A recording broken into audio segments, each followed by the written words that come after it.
बिस्मिल्लाहिर्रहमानिर्रहीम।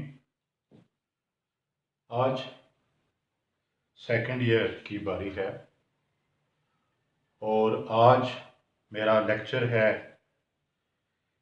Electric field intensity between two oppositely charge parallel plates.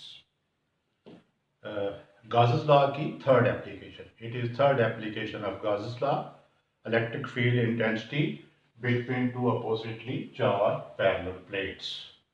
दो oppositely charge parallel plates के दरमियान electric intensity हमने फाइंड करनी है। लिखा है मैंने, तो electric field intensity between two oppositely charge parallel plates, दो अपोजिटली चार्ज पैरेलल प्लेट्स के दरमियान इलेक्ट्रिक फील्ड इंटेंसिटी।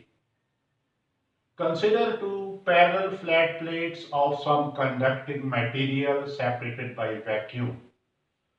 दो हमारे पास पैरेलल फ्लैट प्लेट्स हैं किसी कंडक्टिंग मटेरियल की, दरमियान में वैक्यूम है। The distance between the plates is very small. The distance between the plates is very small. इनका दरमियानी फासला very small है। ये closely spaced हैं, very close हैं एक दूसरे के। One plate is positively charged and other as negatively charged. Suppose एक प्लेट के ऊपर पॉजिटिव चार्ज है, दूसरे के ऊपर इक्वल नेगेटिव चार्ज है, तो one is positively charged, other is negatively charged. Surface charge density is sigma is equal to Q over A, where A is area of plate and Q is the charge on either of the plates. Surface charge density, amount of charge per unit area, तो sigma क्या है? Q over A, इसमें A area है plate का और Q charge है on other of the plates. So surface charge density is sigma is equal to Q over A, where A is area of plate and Q is the charge on other of the plates. We want to calculate electric field between these plates. हम इन दोनों प्लेटों के दरमियान electric field find करना चाहते हैं, electric field intensity find करना चाहते हैं। तो जाहिर है हम पहले आइडिया दिया, हम एक गॉसियन सरफेस सपोज करेंगे। We will suppose a Gaussian surface. In this case we will suppose a Gaussian surface in the form of a hollow box. Now consider a Gaussian surface in the form of hollow box with its top inside the upper metal plate and its bottom inside the space between the two plates. अब हम Gaussian surface एक hollow box की सूरत में consider करते हैं जिसका top अपर metal plate में है और बॉटम दोनों प्लेटों के दरमियानी स्पेस में है। तो ये इन प्लेट्स को हमने इस तरह हॉरिजॉन्टली रखा इस फिगर में, और ये जो ब्लैक डॉटेड है ये क्रॉस सेक्शन है हॉलो बॉक्स का, इसका टॉप अपर मेटल प्लेट में है, बॉटम दोनों प्लेटों के दरमियान स्पेस में है। यानी अगर ये सपोज प्लेट्स हैं, यानी अपर मेटल प्लेट है, तो ये स्टार्ट हो रहा है हॉलो बॉक्स जो है उसका क्रॉस सेक्शन, और यहाँ से स्टार्ट होकर दरमियानी स्पेस में जा रहा है। दो प्लेट्स हैं तो हॉलो बॉक्स जो है इसके अंदर से स्टार्ट होके और दोनों प्लेटों के दरमियान ये जा रहा है, यानी यहाँ तक सपोज वो डॉटेड फिगर में ये दिखाया हमने। नाउ फ्लक्स थ्रू, हाँ ये जो है ना ये हॉलो बॉक्स, ये हमने इसकी क्रॉस सेक्शन को डॉटेड यहाँ पे शो किया है। तो dotted rectangle represent cross section of this Gaussian box. ये डॉटेड रेक्टेंगल इस गॉसियन सरफेस या गॉसियन बॉक्स की क्रॉस सेक्शन है। अब हम ये जो बॉक्स है इसके मुख्तलिफ साइडों से जो इलेक्ट्रिक फ्लक्स है वो कैलकुलेट करेंगे। पहले हम इसकी टॉप की तरफ जाते हैं। तो no flux through the top of box, इस बॉक्स की टॉप में से इलेक्ट्रिक फ्लक्स क्या होगा? अब देखिए इलेक्ट्रिक फील्ड लाइंस ये नीचे से स्टार्ट हो रही हैं, इसकी सरफेस से इसकी सरफेस तक, पॉजिटिवली चार्ज प्लेट की सरफेस से स्टार्ट होकर नेगेटिवली चार्ज प्लेट की सरफेस तक जा रही है। इनसाइड कोई इलेक्ट्रिक फील्ड नहीं है। तो flux through top of box phi1 E dot A EA cos theta, but electric field inside metal plate is zero. इस जो पॉजिटिवली चार्ज मेटल प्लेट है इसके अंदर इलेक्ट्रिक फील्ड तो जीरो है, इलेक्ट्रिक फील्ड लाइंस बाहर से स्टार्ट हो रही हैं, लिहाजा phi1 जीरो। तो लिहाजा ये जो टॉप है इसमें फ्लक्स जीरो होगा। Flux through the side of box phi2 E dot A EA cos 90 zero, क्योंकि cos 90 जीरो होता है तो phi2 जीरो। अब ये बॉक्स की साइडें, बॉक्स जो है इसकी चार साइडें होंगी, दो ये, यानी अगर सपोज ये बॉक्स था, ये समझो वही हॉलो बॉक्स है, एक ये साइड, एक ये साइड, एक ये साइड, एक ये साइड। अब इस साइड में इलेक्ट्रिक फील्ड लाइंस तो ऊपर से नीचे जा रही हैं, इधर तो कोई नहीं है, एरिया वेक्टर इधर होगा, यानी एरिया वेक्टर इस तरफ है, इलेक्ट्रिक फील्ड लाइन नीचे जा रही हैं, तो एंगल क्या है, 90 डिग्री है, इधर भी 90 डिग्री है, इधर भी 90 डिग्री, इधर भी 90 डिग्री, इधर भी 90 डिग्री, तो cos 90 0 होता है। लिहाजा जो साइड्स में से जो फ्लक्स है वो क्या होगा, φ2 0।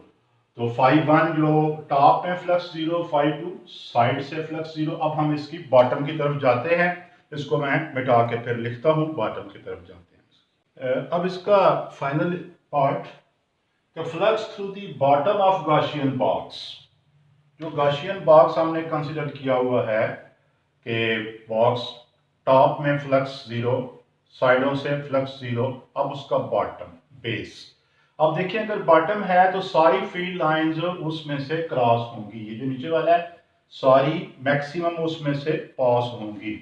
तो flux through bottom of Gaussian box φ3 E dot A EA cos 0, EA 0 angle 0, because आप देखें कि ये सपोज ये बॉटम है तो area vector downward, electric field lines downward, तो एंगल दोनों, ये दोनों पैरेलल हैं, तो इनके दरमियान एंगल 0 होगा और cos 0 1 होता है, लिहाजा जो फ्लक्स होगा वो EA cos 0 EA, तो φ3 EA।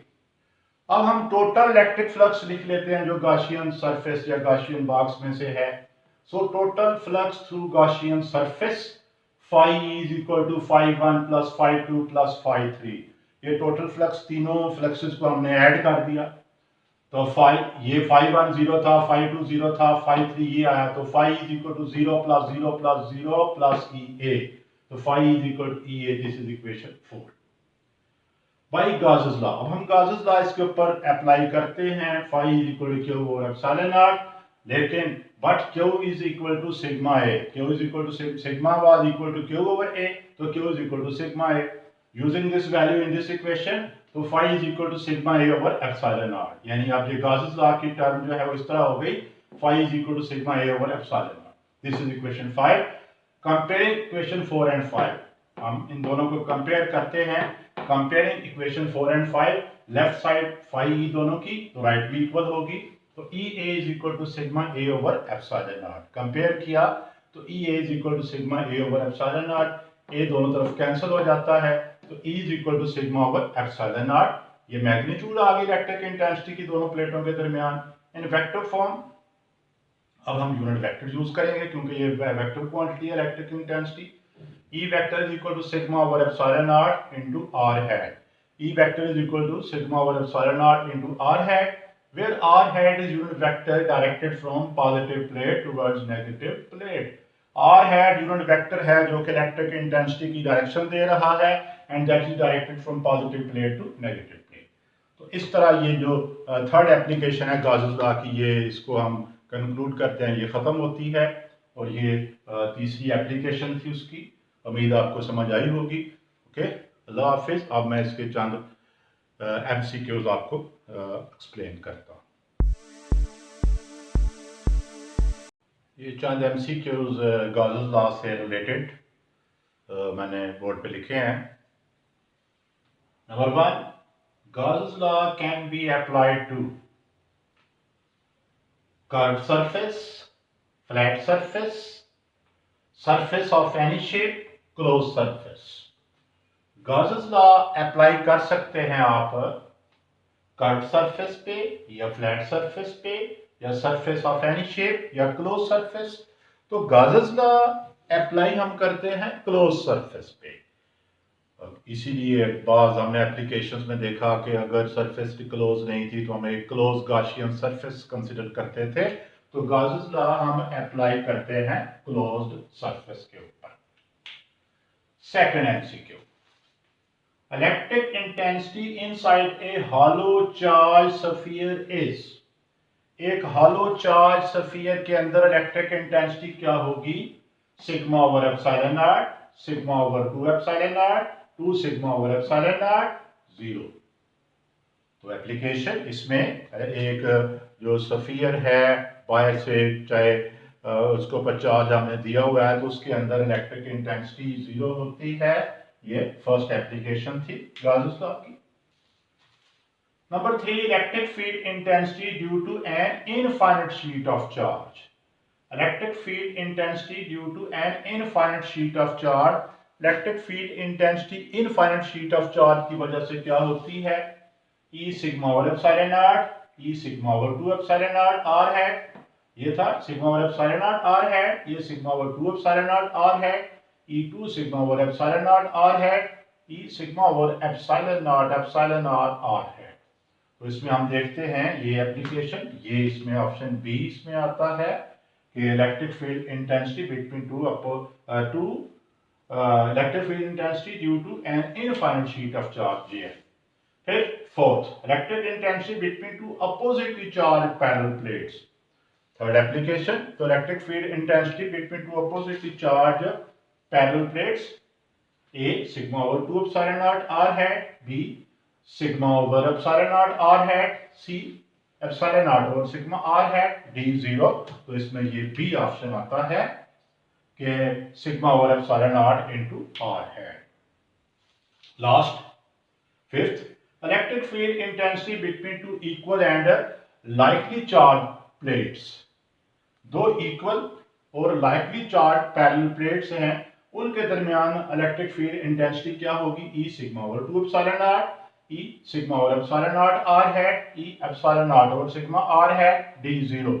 तो अगर दो प्लेट्स हैं इनके ऊपर इक्वल चार्ज है, चाहे पॉजिटिव है चाहे नेगेटिव है, तो उनके दरमियान तो इलेक्ट्रिक इंटेंसिटी 0 होती है, लिहाजा ये ऑप्शन होगा 0 होगा। तो इस तरह ये MCQ चांद एक मैंने आपको इम्पोर्टेंट दिए और आज का लेक्चर ये ख़त्म होता है। अल्लाह हाफिज़, अपना ध्यान रखिएगा।